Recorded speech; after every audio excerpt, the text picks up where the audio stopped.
안녕하십니까. 강릉 보현산을 주관하는 2021년 전통산사문화재 활용사업 보현사 천년 미래를 바라보다 프로그램에서 보현사의 불교 조각에 대해서 발표를 맡은 불교중앙박물관 김아라입니다. 강릉 보현사는 보현사 기슭에 자리하여 자연과 조화를 이루는 산중사찰, 즉 산사로 보현사라는 이름을 갖기 이전에는 지장사와 지장선원 등 다양한 이름을 가졌으며 특히 신라시대 때 진덕여왕 때에 크게 중창을 하신 낭원대사 개청의 이름을 따라서 개청사로 불리기도 한 유서 깊은 역사를 가진 절입니다.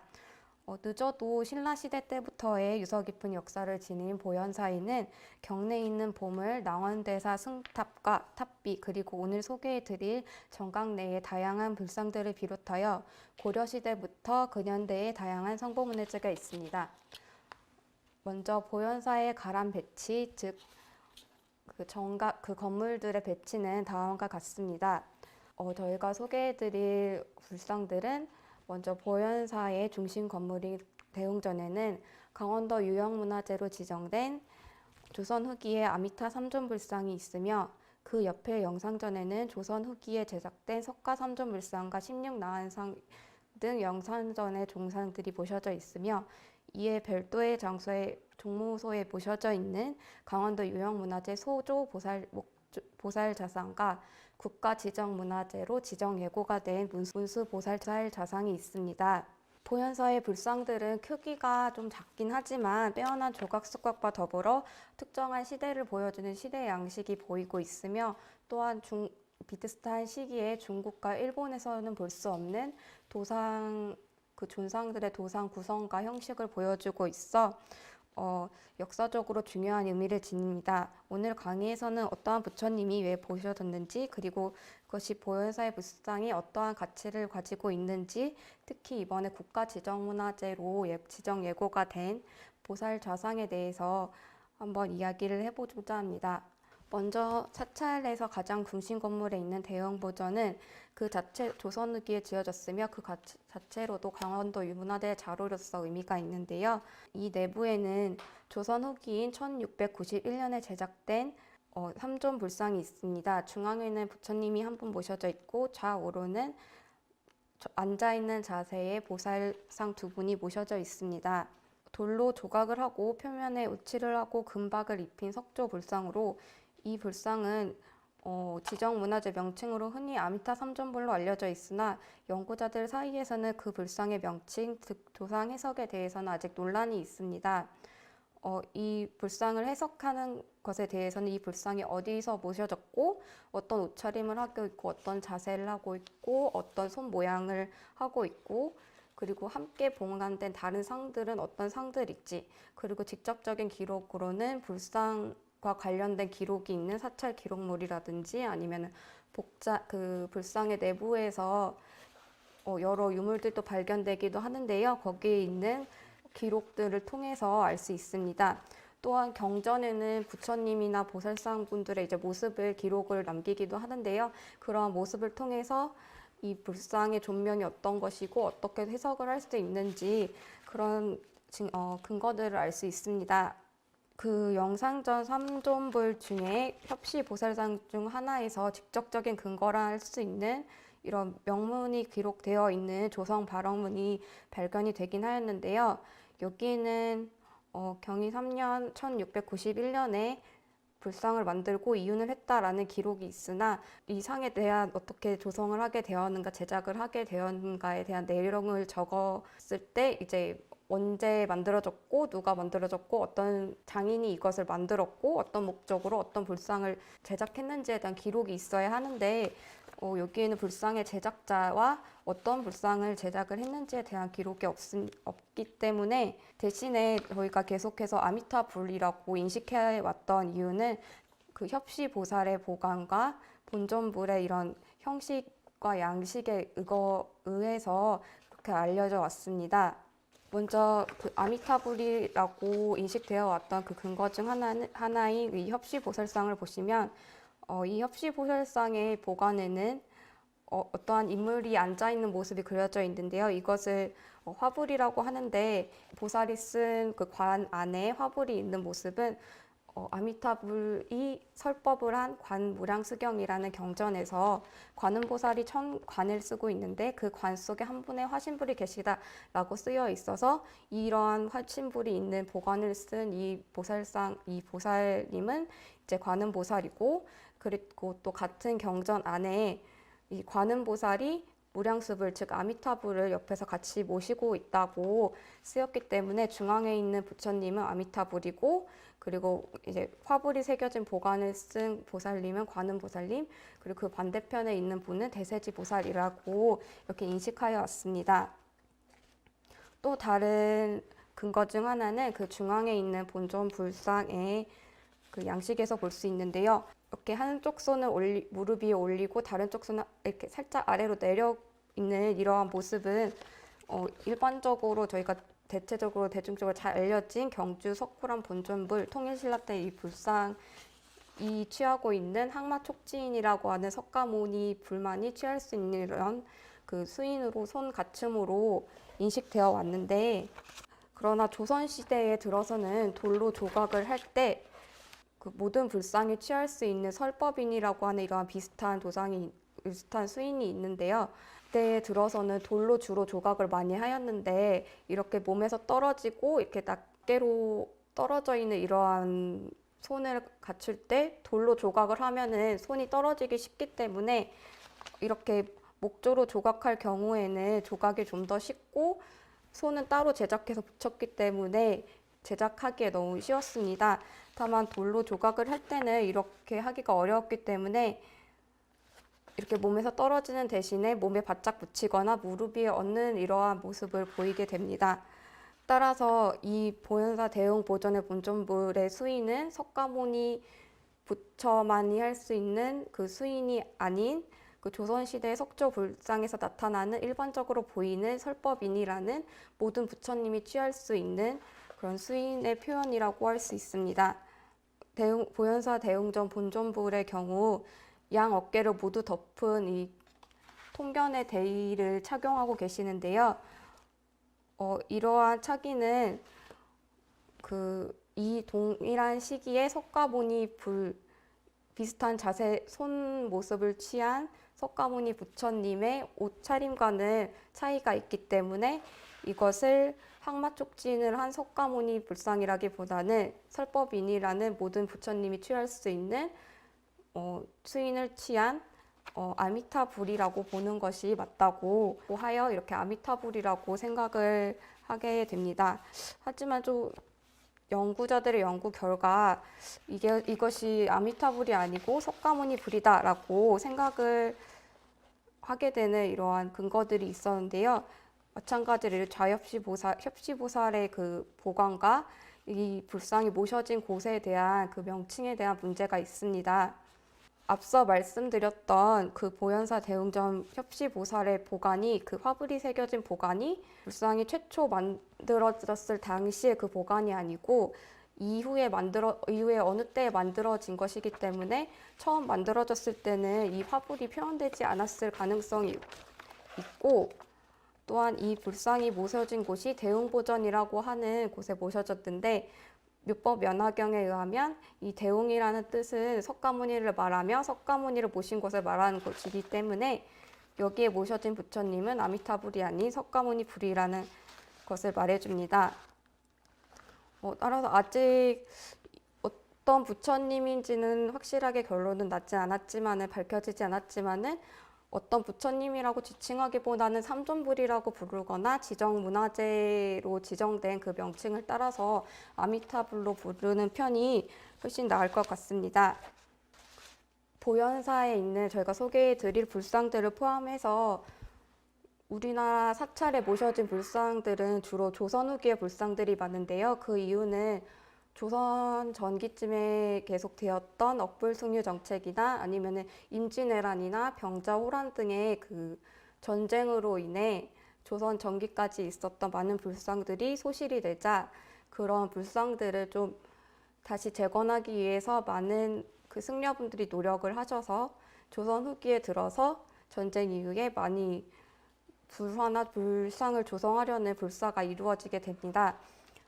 그렇게 많은 불상이 조성되기 시작하면서 또 조선 후기에 들어서면 새로 변화가 관치되는데, 그것은 조선 후기에 이제 여러 조각 승려들이 활동을 하면서 여러 가지 작품들을 만들게 되고, 그에 따라서 요즘으로 말하면 그 작가의 작품이라고 할 수 있는 조각 양식을 이제 구분할 수 있는 기준이 생기게 됩니다.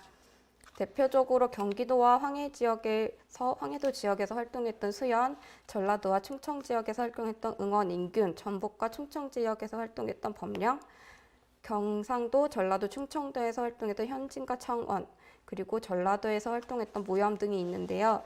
이렇게 조선 후기에 들어서 여러 조각승들의 작품이 많아지고, 그에 따라 그 조각승들의 어떤 작품을 했는지 밝혀지게 됨으로써 이에 대한 연구를 기반으로 해서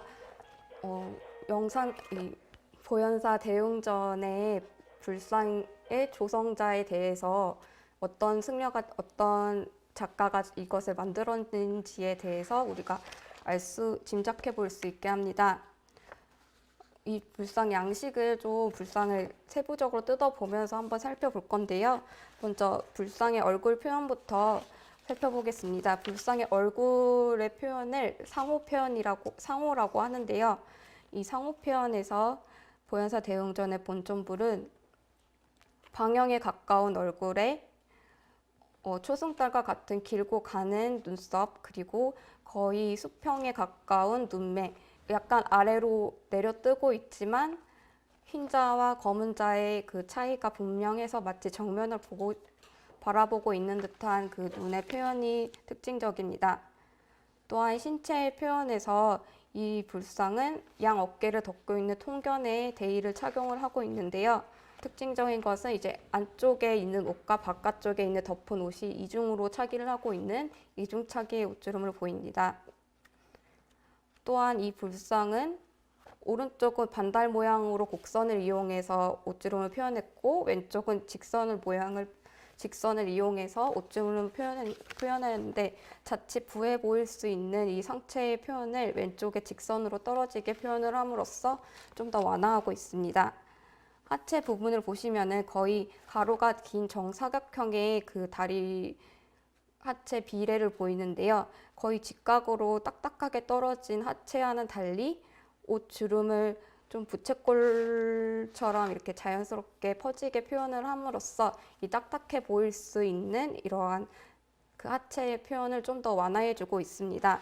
평면적으로 아무런 이렇게 굴곡이 없이 표현이 되었지만 옷의 조각을 너무 잘 해가지고 양감이 두텁게 느껴짐으로써 좀 더 딱딱하지 않고 자연스럽게 보이는 표현을 한 빼어난 조각 수법을 지닌 것으로 보입니다. 또 한 가지 특징적인 것은 앞서 말했던 그 수인의 표현이 있는데요. 이 수인은 오른쪽 손은 가부좌를 한 무릎 위에 자연스럽게 올려놓고, 왼쪽은 손바닥을 위로 해서 엄지와 검지와 중지를 이렇게 모으고 있는데요. 이러한 표현 수법은 조선시대, 특히 이러한 표현 수법은 조선 17세기에 석조 돌로 제작한 불상을 아주 잘 만드셨던 승호라는 조각승의 작품에서 볼 수 있습니다. 대표적으로 1684년에 만들었던 장안사 응징전 석가불 좌상, 그리고 같은 사찰에 1684년에 제작된 장안사 지장보살 좌상, 그리고 17세기 후반에 또 만들었던 대전사 보강된 석가 삼천불 좌상이 있습니다.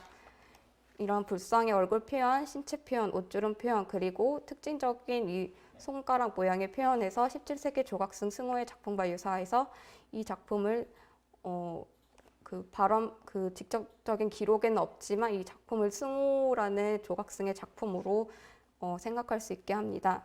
이 승호라는 분은 경상, 전라, 충청 지역에서 활동하셨던 청원과 원호 스님과 같이 일을 했었던 분으로 17세기 전반에서 후반 이전까지 주로 활동을 하셨던 분입니다. 또 한 가지 특징적인 건 이 승호라는 분은 주로 석가열의 삼존상을 많이 만드셨는데요. 대표적으로 청도 덕사 영산전, 석조열의 삼존상, 부산 장안사 응징전 삼존상, 청송 대전사 보광전 석가 삼존불상이 있습니다. 그렇기 때문에 만일 이 불상을 만드신 분이 승호의 제자 혹은 영향을 받은 어떠한 사람의 작품이라고 하면은 이 삼존불상의 명칭을 석가모니불이라고 부를 수 있는 또 하나의 근거가 되지 않을까 추정이 됩니다. 네, 있는 불상들에 대해서는 다 얘기를 드렸고요. 대웅보전 바로 옆에 있는 이제 영산전으로 가보도록 하겠습니다. 대웅보전 바로 옆에 있는 영산보전은 근대기에 1955년쯤에 지어진 좀 약간 대웅보전보다 약간 작은 정각인데요. 이 영산보전의 영산이라는 뜻은 영취산의 줄임말로 몇법 연화경에 의하면 석가모니 부처님이 영취산에서 설법을 한 장소 혹은 이러한 영취산에서 설법을 한 그 설법회 자체를 의미하기도 합니다. 따라서 이곳에 모셔진 분은 이제 석가모니 불상이라고 할 수 있는데요. 이 내부로 들어가시면 입구를 중심으로 해서 바로 정면에 석가모니 불과 두 분의 협시보살이 계시며 좌우로 16나간과 그리고 천인과 직부사자, 감제사자 등 사자가 보입니다. 그리고 영산전 석가 삼존불상은 영산전의 정면 불단 위에 세구가 나란히 봉안되어 있는데요. 자세한 조사가 이루어지지 않았지만 세 불상 모두 나무로 된 골격을 짜고 그 위에 진흙을 덧붙여서 살을 입히고 그 위에 또 금박을 입혀서 금인의 모습을 표현한 소조불상입니다. 머리와 얼굴의 주요 부위에는 채색이 되어 있고요. 보현사 영상전 삼존불상은 대웅전상과 다르게 내부에서 복장, 유물 등이 발견되지 않았고 사찰에서도 어떤 기록이 없어서 관련 기록을 찾을 수 없고 조선현대가 알려지지 않았습니다. 다만 불상의 얼굴 표현이라든지 옷줄은 도라상 형식 등에서 이제 16세기의 불상으로 짐작을 해볼 수 있습니다. 불상을 자세히 보시면 일단 보현사 영상전 본전부를 영상전에 모셔졌고 아까 말씀드렸듯이 편단 우견에 차기를 하고 있기 때문에 석가 불상인 건 확실한데 그렇다면 좌우에 있는 부처님은 어떤 보살님인지 이에 대해서 좀 얘기를 하고 넘어가야 될 것 같은데요. 일반적으로 경주 석굴암에 있는 삼존불상의 옆에 있는 보살상들이 문수보살, 보현보살이기 때문에 이 영산전의 삼존불상의 양옆에 계시는 보살님들도 문수보현으로 보는 경향이 강한데요. 그보다는 이 불상이 영산전에 모셔진 경우 조선시대에 들어서면 수기 삼존불이라는 특정한 도상이 유행을 하게 되는데 이 수기 삼존불은 제화갈라보살, 석가모니불, 미륵보살로 구성되어 있는 세 분의 삼존불인데 시간적 의미를 가진 삼존불이라고 할 수 있습니다. 제화갈라보살은 연등불 또는 디판카라라고 불리는 과거의 보살님으로 과거의 석가모니에게 당신은 이제 착한 일을 하셨으니 다음 생에 다시 태어나면 이제 부처님이 될 것입니다 라고 예언을 했던 부처님입니다. 또한 미륵보살은 석가모니가 열반에 든 후 56억 7천만 년 후에 언젠가에 이제 부처님이 되어서 이 세상에 내려오실 미래의 부처님으로 이러한 수기에 대한 내용은 불교가 이제 시작되기 시작한 1세기 기원전부터 이렇게 이야기 부조로 나와 있는데요. 여기에 서 있는 이 부처님은 연등불로 제화갈라라고 부르는 연등불로 이분이 설법을 하려고 길을 걷는데 바닥에 진흙이 많이 있어 연등불에 발이 더럽혀질 것을 우려한 석가모니의 전생이 머리를 풀어헤치고 진흙 바닥에 머리를 풀어헤치고 밟고 지나가라라고 하여 이 연등불에게 공덕을 세워서 이 연등 부처님이 시타르타 태자의 전생에게 당신은 내세에 다시 태어나서 이제 부처님이 될 것입니다 라고 이렇게 수기를 내리는 모습을 보여줍니다. 의미를 가진 수기 삼존불은 지금 세계는 석가모니 부처님이 열반에 들어서 부처님이 안 계시는 상태인데 나중에 미륵이 부처로 오실 때까지 과거와 현재의 부처님, 미래의 부처님을 이제 이렇게 연달아서 이어지는 이러한 모습을 보여주고 있고요. 또한 영산전 내부에는 삼존불상 이외에도 16나한들이 나한상들이 배치되어 있는데 이 나한들은 부처나 보살은 아니지만 부처님에게 불법을 배우고 어느 정도의 신통력을 가지고 있는 분들로서 부처님이 안 계실 때 불법을 수호하고 나중에 오실 미륵 부처님을 기다리면서 불법을 수호하며 이러한 수기의 이어짐이 제대로 이어질 수 있도록 보조해 주시는 분을 말합니다. 이러한 수기 삼존불은 비슷한 조선시대쯤에 중국과 일본에서는 찾아볼 수 없는 독특한 도상 형식으로 이러한 의미를 가졌기 때문에 영산전에 모셔지고 나한상들과 함께 모셔졌다는 의미에서 이 영산전 삼존불상은 문수 보현의 삼존불이 아니라 좌갈라보살, 석가모니불, 위륵보살 이 세 분을 모신 수기 삼존불로 보는 것이 맞다고 생각합니다. 이제 영산전 본존불에 대해서 보시겠습니다. 영산전 본존불의 양식은 옷은 한쪽 어깨를 드러낸 편단 우견에 차기를 하고 있으며 손 모양은 항마 촉진을 취하고 있고 그리고 상의 밑에 있는 대자는 삼각형의 위아래가 위아래로 붙은 이중연화 대자를 가지고 있는데요. 이러한 양식은 조선 전기 15세기 조선 전기에 보이는 양산 통도사 아미타열의 삼존상이라든지 포항 대성사 금동열의 좌상 등의 조선 전기의 중국 티베트계 명나라 불상 양식에서 보이는 이런 약간 이국적인 모습을 보입니다. 이 불상의 세부를 자세히 보시면 이 불상의 머리에서 만두 모양과 같이 머리에 하나씩 얹혀진 것을 육계라 하고 머리에 하나씩 조그맣게 붙어있는 소라 모양의 것을 나발이라고 하는데요. 이러한 표현에서 비슷한 조선 전기의 불상들을 보면 15세기의 것으로 보이는 이 불상의 머리는 조그맣고 층수가 더 많으며 만두머리 같은 육계가 표현된 것을 볼 수 있는데 그 보현사 영산전 본존불의 경우에는 이 나발의 크기가 커지고 육계가 아예 중앙에 있는 동그란 모양의 중앙 계주라고 하는데요. 이런 계주가 좀 더 커진 모습을 볼 수 있습니다. 이러한 모습은 16세기에 보이는 예천 영문사 목불 자상 같은 16세기에 보이는 불상에서 찾아볼 수 있고 얼굴의 세부 표현에 있어서도 15세기 불상은 좀 더 팽만하고 빵빵하게 터질 듯한 이런 얼굴 표현을 보이는데 반해 보현사 영상전 본존불이나 예천 용문사 목불 자상처럼 16세기의 불상의 같은 경우 빵빵한 이런 표현은 없지만 입 끝에 살짝 눌러서 양감을 주는 이러한 표현들에 있어서 차이를 보입니다. 또한 보현사 영산전 이 불상의 경우에는 몸은 좀 이렇게 평평하고 단순하게 표현이 되었는데요.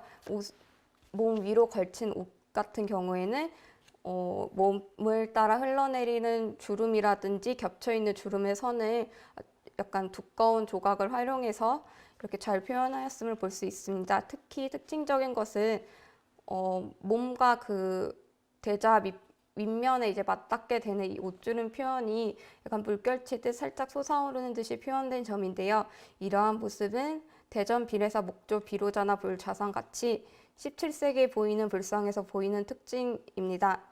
따라서 앞서 말씀드린 이러한 얼굴 표현이라든지 옷 차림새 그리고 대자의 형태 그리고 머리의 상호의 표현 그리고 옷자락의 이러한 표현을 보았을 때 만약에 이 석가모니 불상이 16세기에 만들어졌다면 17세기에 보이는 이러한 옷주름의 형태가 보이기 때문에 16세기에서 17세기로 넘어가는 16세기 후반의 작품이라고 추정할 수 있습니다. 또한 이 불상 양 옆에 있는 보살상의 경우 얼굴의 표현이라든지 이 옷주름, 세세한 주름으로 표현된 이러한 차기라든지 옷주름의 표현 양식이 서로 비슷하기 때문에 세 구의 부처님과 보살상이 같은 시대에 같이 조성이 되었을 것이라고 생각합니다. 또 하나의 특징적인 것은 여기에 따로 관리상 따로 모셔진 작은 보살상이 있는데요. 근대기에 만들어진 것으로 추정됩니다. 이 보살상을 보시면 영산전에 있는 협시 보살 중에 한 분과 그 모습이 굉장히 비슷한 것을 알 수 있는데요.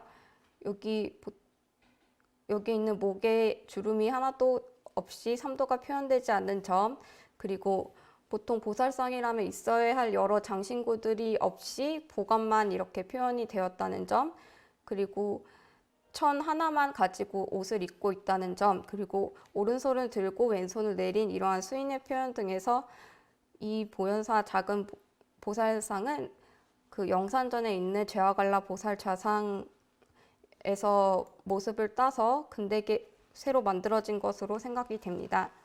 그 삼존상의 양 옆에 있는 16구의 16나한상을 보도록 하겠습니다. 승려의 모습으로 좌우 8구씩 16구가 있는 승려의 종상을 16나한상이라고 하는데요. 16나한은 부처님이 열반에 드신 후 신통력으로 스스로의 수명을 연장해서 이 세상에 머물면서 다음 부처님이 미륵불이 우리 곁으로 오실 때까지 불법을 수호하고 중생을 제도하는 임무를 석가모니 불로부터 위임받은 16명의 대아란이라고 알려져 있습니다.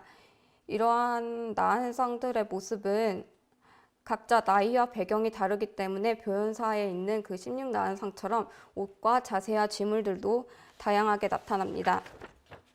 그러나 조선 후기에 유입된 나한을 도상을 정리한 홍씨 선불기종이라든지 삼제도회 등 화보류의 영향으로 어느 정도 특정 도상이 유행을 하고 이런 화보류의 모습을 최대한 그대로 따라서 조각으로 표현하고자 하는 경향이 드러납니다. 좌측에 있는 사진은 삼제도회에서 가져온 16나한의 모습인데요. 보현사 영산전에 있는 나한상의 모습과 유사한 그 머리에 뒤집어 쓴 옷이라든지 손을 가지런히 모은 자세라든지 이런 것들이 유사한 것을 알 수 있습니다.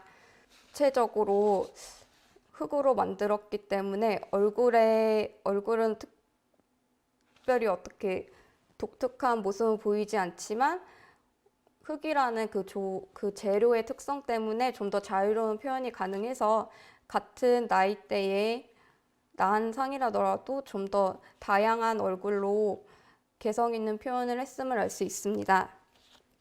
이 상들을 도상과 비교해 보면서 볼 건데요. 이렇게 호랑이를 가지고 있는 분의 경우에는 이 나한상이 사람을 해치고 무섭고 이러한 존재의 무서운 호랑이 같은 것들을 신통력으로서 제압을 해서 마치 고양이처럼 다루는 이러한 나한상의 신통력을 보여주는 모습을 보이고 있고, 그리고 아까 보신 것처럼 이렇게 두 손을 모으고 가지런히 한 자세를 선정 자세라고 하는데, 나한 분들이 이제 돌을 쉽게 말하면 돌을 닦으면서 수행을 하는 이러한 모습을 보여주는 경우도 있습니다. 또한 이 하단에 있는 나한상의 경우 두 손을 모으고 어딘가 위쪽을 쳐다보고 있는 모습을 하고 있는데요. 현재 이 나한상의 손에 들고 있는 지물은 원형의 어떤 보주라든지 연봉울이라고 생각이 되는데 지금은 없어진 상태고, 만약에 보수를 하게 된다면 과거의 자료나 이런 도상집을 좀 참고해서 복원을 했으면 좋겠습니다. 어떤 부처님이 상에게 공양을 하려는 이런 합 같은 것들을 들고 있는 분도 계시고, 이런 식으로 어딘가를 가리키거나 아니면 누군가 얘기를 하는 듯한 모습을 보이면서 설법을 하고 있는 듯한 나한들의 모습을 보입니다. 이런 식으로 한쪽 무릎을 세우고 자연을 관찰하면서 이제 도란 무엇인가, 어떤 게 불법이란 무엇인가, 이런 식으로 수행을 하거나 신통력을 보여주는 이런 나한상들의 모습이 주로 발견이 되고요. 여기도 마찬가지로 사자를 안고 있는 이러한 나한상의 모습이 보입니다. 또한 이 나한상의 경우 한쪽 손에 보주를 들고 한쪽 손에 용이 이렇게 팔을 감고 있는데, 이러한 모습도 신통력을 가진 나한이 신통력과 불법으로 무서운 용을 제압하고 있는 모습을 나타냅니다. 이 나한상의 경우 나이든 나한상의 모습인데 머리뼈가 좀 이렇게 특별하게 생겼는데, 이러한 모습의 경우에는 불교가 시작된 그 인도에 있는 그 옛날 조선시대에도 인도는 굉장히 먼 곳이었고, 이 먼 곳에서 신이한 불법이 시작된 인도에서 오신 이 서역에서 온 이런 외국의 나한이라는 것을 강조하기 위해서 일부러 이러한 좀 뭐 수염이 좀 더 짙게 표현한다든지 아니면은 표정이나 얼굴의 그 골격을 좀 특이하게 표현을 해서 신이한 힘을 가진, 괴상한 힘을 가진 그런 나한상이라는 것을 좀 강조하고자 했던 것으로 보입니다. 지금 보현사 상에서 보이는 이런 나한상들의 자세나 지물들은 약간씩의 차이는 있지만은 주로 이제 조선 후기에 들어온 삼제도의 등의 이제 화보류의 그 도상을 따르고 있는 것으로 보입니다. 만일 아까 말씀드린 것처럼 이 좌삼 나한상의 경우처럼 지물이 손에 들고 있던 지물이라든지 나한상이 어디 부위가 파손이 되었을 경우에 만약에 어떻게 복원해야 될지 모를 경우에 이러한 도상집을 좀 참고하면서 이 나한상의 원래 모습에 대한 추정을 하면서 복원을 할 수 있을 것 같습니다. 여기 있는 나한상의 경우에도 지금 손에 아무것도 들고 있지 않은 나한상들이 많은데요. 이러한 경우에도 비슷한 자세를 가진 이런 사파들을 참조를 하면서 이 나한상이 원래 가지고 있던 그 지물들이 무엇인가 이게 추정을 해서 복원을 하는데 참조는 될 수 있을 것 같습니다. 이 보현사 나한상들은 그 상의 비례나 편평하거나 과장되게 표현한 신체와 이렇게 깊게 풀어헤친 가슴 부분 옷자락이나 굴곡 있는 옷자락의 표현 등에서 조선 후기 중에서도 17세기 후반에서 18세기 이후에 나타나는 불상과 유사합니다. 대표적으로 17세기 후반의 나한상으로 청도 독사 영상보전, 김해 은하산 응징전 나한상이 있는데요. 여기서 상의 비례, 신체와 옷자락의 표현에서 17세기 후반에서 18세기 이후에 나타나는 불상과 유사함을 알 수 있습니다. 제가 이 불상들을 찾아본 결과 주로 색을 칠했을 때 녹색과 적색과 청색 계열을 사용하였고 색이 약간씩 차이가 있음을 알 수 있는데요. 이거는 원래 상을 칠했던 그 위에 다시 색을 칠한 것을 알 수 있는데 그거에 대한 지금은 없지만 원래는 같이 영산전에 봉안되었을 보현사 16난도에 있는 여기 하단에 있는 그 이 불화에 대한 조성에 대한 기록을 적은 화기에는 광제 8년에 이 불화를 조성하면서 나한사 영산전의 16나한상을 다시 칠했다라는 기록이 있어서 이 19세기 이전에 이 상이 제작이 되었고 그리고 1882년에 이 불화를 만들면서 이 불상에 다시 색이 칠해졌음을 알 수 있습니다. 다음은 이번에 오늘 가장 중요한 부분이 목조보살자상인데요.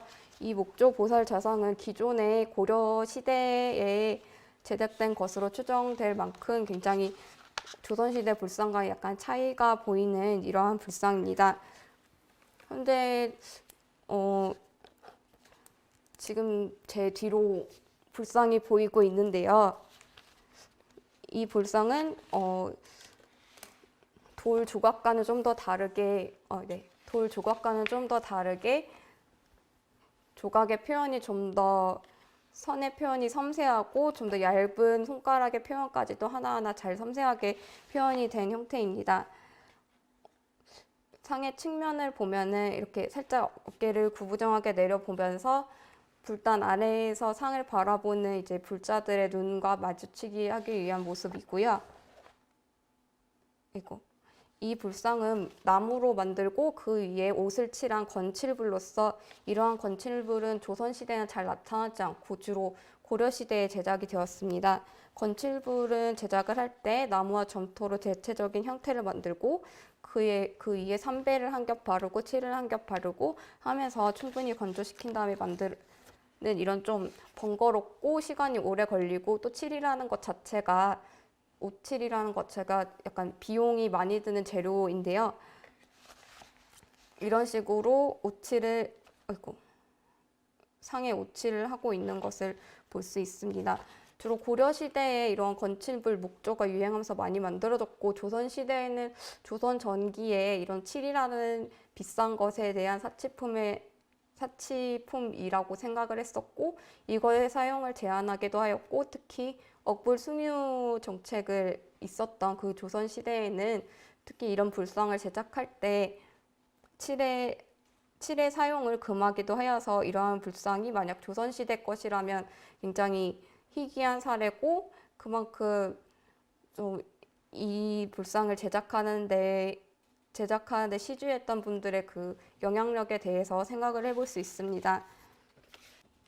보현사 문수 보살상은 정확한 조성연대는 확인되지 않으나 이 뒤에 보시면은 약간 세로로 긴 얼굴형의 초승달처럼 생긴 눈썹, 그리고 수평이 아닌 약간 위로 올라간 눈동자, 그리고 좀 날렵하고 오똑한 콧날, 작지만 도톰한 입술, 그리고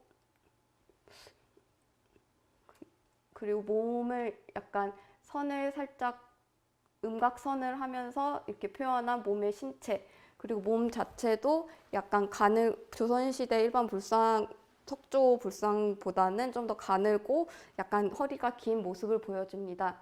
무릎도 약간 낮지만 가로가 긴 이러한 불상이고요.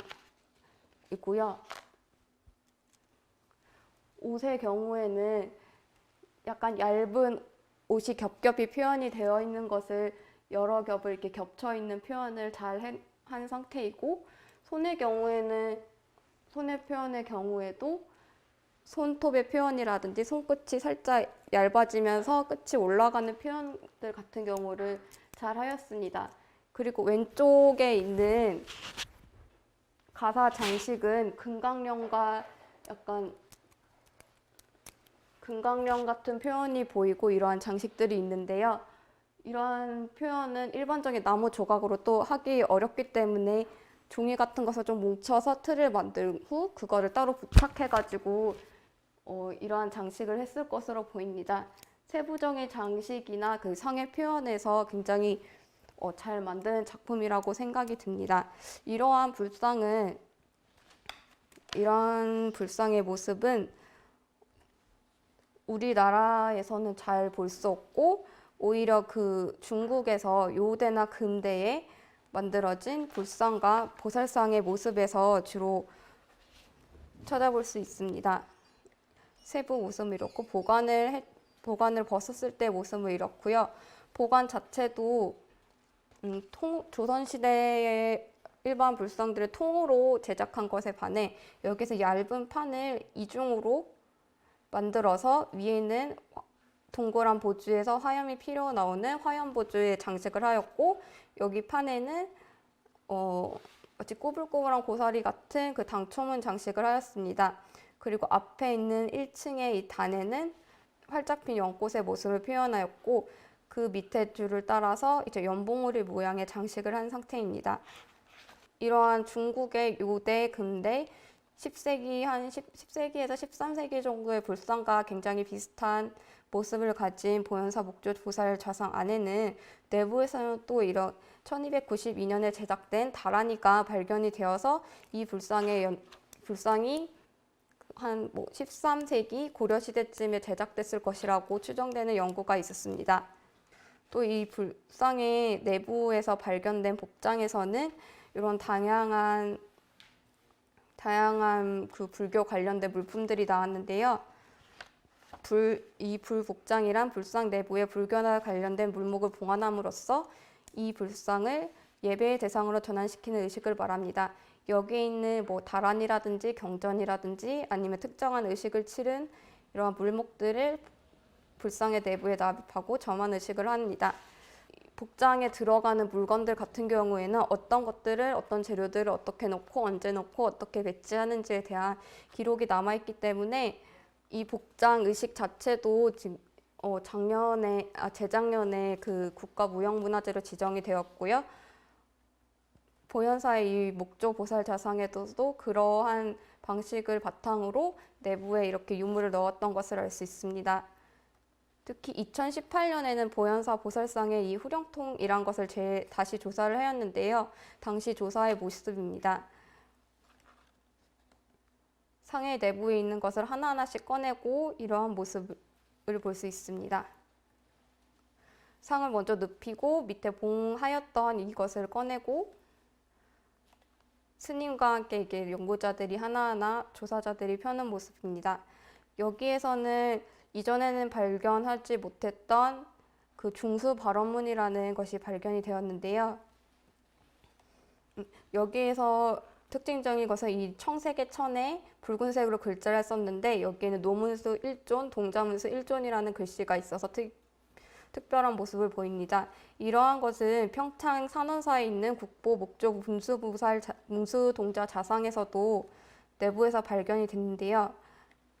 여기에서도 보현사 그 목조 보살자 대상에서 발견된 것은 노문수, 동자문수 이 순서로 되어 있고 상원사 중수 발원문은 똑같이 파란 천에 붉은색으로 글씨를 썼는데 동자문수, 노문수의 순으로 써 있는 것을 볼 수 있습니다. 이렇게 내부에서 발견된 중수 발원문이 같은 것으로 보아 이 상들은 원래 상원사 문수동자상과 한 쌍으로 조성이 되었을 가능성이 있고 이렇게 고려 후기 조선 초기의 양식을 가지며 건칠부리로는 잘 쓰지 않는 이러한 재료를 사용했고 그리고 1599년 상원사 중수 당시 상원사 목조 분수 동사상과 함께 보관되었을 정황이 발견되었기 때문에 이러한 중요성을 인정받아서 11월 초에 국가지정문화재 보물로 지정 예고가 되었습니다. 다만 이 보살 좌상의 명칭에 대해서는 지정 명칭은 문수보살로 되어 있긴 한데요. 그보다는 이제 사찰에서는 보현사라는 곳에서 특별하게 상원사에서 보현사라는 특별한 곳에 모셔졌고 그리고 계속해서 이 상이 보현 보살 상위로 이렇게 내려왔기 때문에 이러한 정식 명칭에 대해서는 아직 좀 더 연구가 되고 고민을 해보아야 할 부분이라고 보고 있습니다. 이렇게 보현사에는 작지만 조선시대부터 근대기까지의 빼어난 조각 수법을 지닌 이제 불상들이 가지고 있는데요. 조금 더 연구가 되고 이런 불상 자체의 양식뿐만 아니라 이 보현사 연역이나 이런 기록물이 좀 더 발견이 되면은 부족했던 부분을 보완해서 이 불상들이 모두 더 가치를 인정받게 되지 않을까 생각이 듭니다. 이상 강의를 마치겠습니다. 감사합니다.